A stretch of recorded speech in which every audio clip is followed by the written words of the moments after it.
Ladies and gentlemen, it is CC Gamer.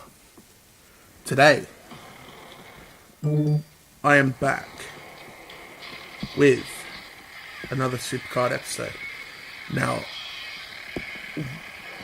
this episode is after I've literally just watched Raw, the Raw after Mania, and what a return for this man whose song's playing right now.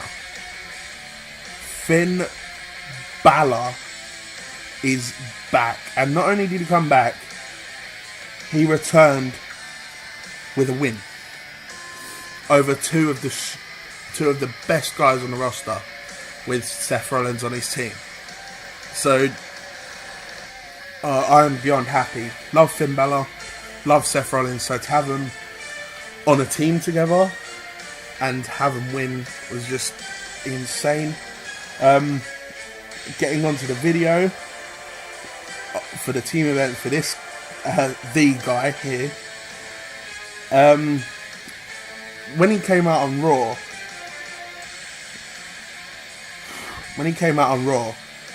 I thought it was just incredible. Before I carry on, let me just claim quickly. There is Roman Reigns. Now, I love this guy, right? I love him. I love all the Shield members, like them. Although I do love Finn, as I just said, and Seth is by far my favourite. Roman and Dean Ambrose, I love them both, right? So when Roman came out, and for him to just literally get booed for 15 minutes, it was crazy. Like, I'm not even joking. It was 15 minutes of him. So they started off with a thank you taker chant, which is nice, fair enough. He deserved it. Then you had whatever. Just get rid of him. Then you had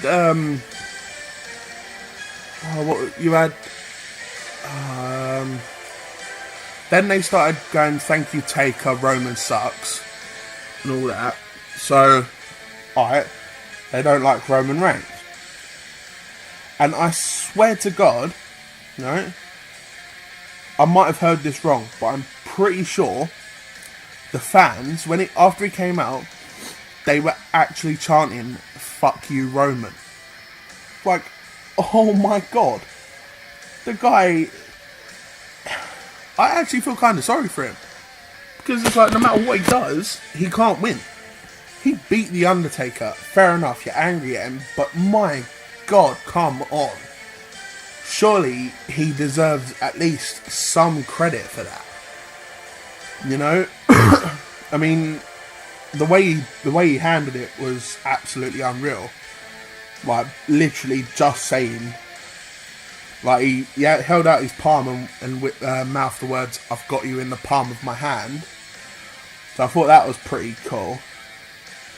And then the way he just went, "This is my yard now," dropped the mic, walked out.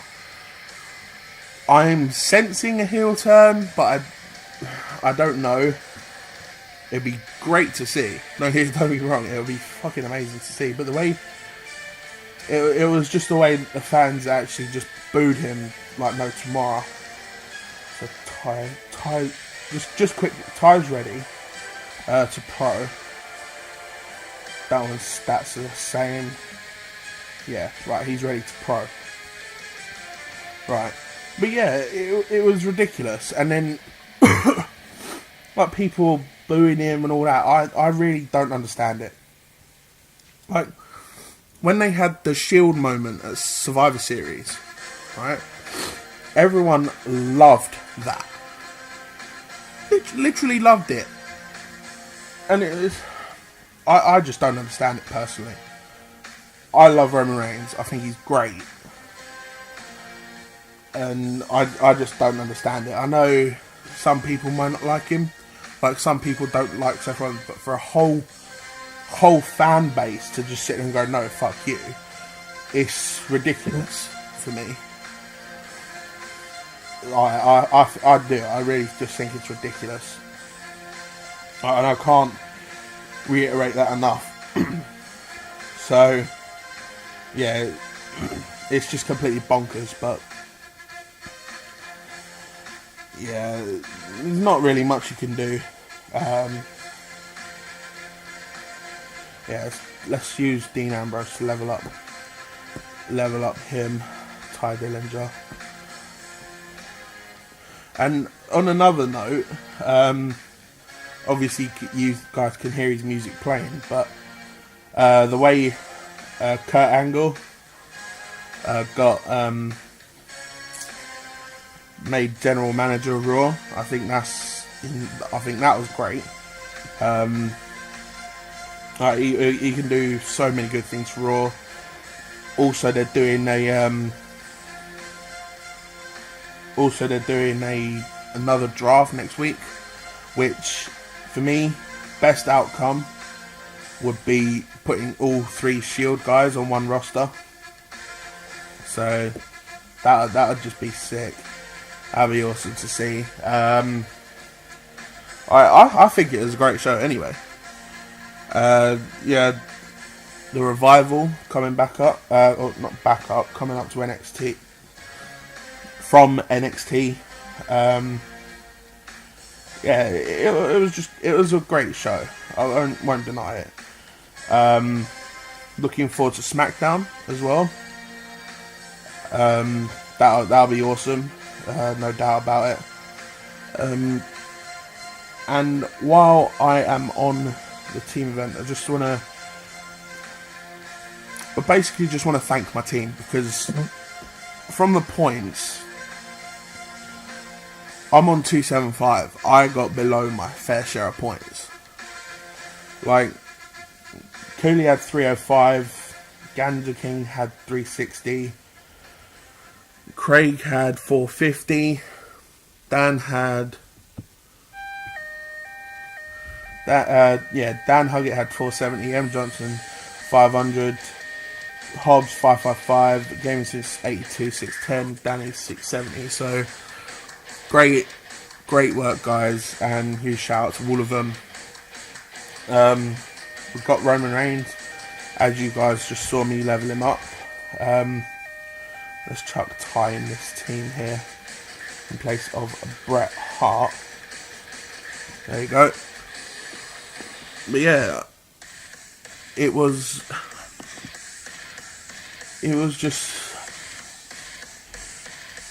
bizarre, to say the least. And yeah, I hope next week with the draft, or shaking things up as Vince quoted it, that there is I hope that there's all 3 Shield members go onto one roster, so that they can reunite. Maybe reunite them and dissolve the New Day, win all the titles, just completely dominate everything. I would love for that to happen, personally, but I doubt it will. Obviously, it's WWE. They don't really grant a lot of people's wishes. Let's just stick it at that. Like, a lot of people want Roman Reigns to be gone, but I don't understand it. I know I've been repeating myself like quite a bit this video on that situation, but it just baffles me. It really does baffle me, the fact that he hasn't done anything wrong. He's literally just doing his job, and he's getting booed to shit for it. I heard apparently as well that I haven't watched it yet, but I will do after I finish recording. On Raw Talk, I heard that Goldberg retired. Like, got in the ring with his son or something like that, and basically said that was it. Now, I don't know if that was true or not, because I haven't seen it, but that's what I heard. Where did I hear that? Shit, I'm trying to think where I heard that now. I think it was on another YouTube video, actually. Might have been one of the What Culture guys. I think... Oh, shit, I can't think of who it is. I'll think of it. I'm pretty sure it was one of the What Culture guys, actually, who said that. And if it's true, if Goldberg's retired, it's like an end of an era. Undertaker's gone. Goldberg's possibly gone. Like, oh my god, it's every like big name that I know from my childhood. There's only really Triple H and Brock Lesnar left who are actually still wrestling. Like Kurt Angle, he's not wrestling anymore. Well, he hasn't been. Shane McMahon isn't really a wrestler. He's just, well, he isn't a wrestler. Let's just put it at that. So, and Kane, sorry. So it's Kane, Brock Lesnar, and the first one I said. What was it? What did I say first?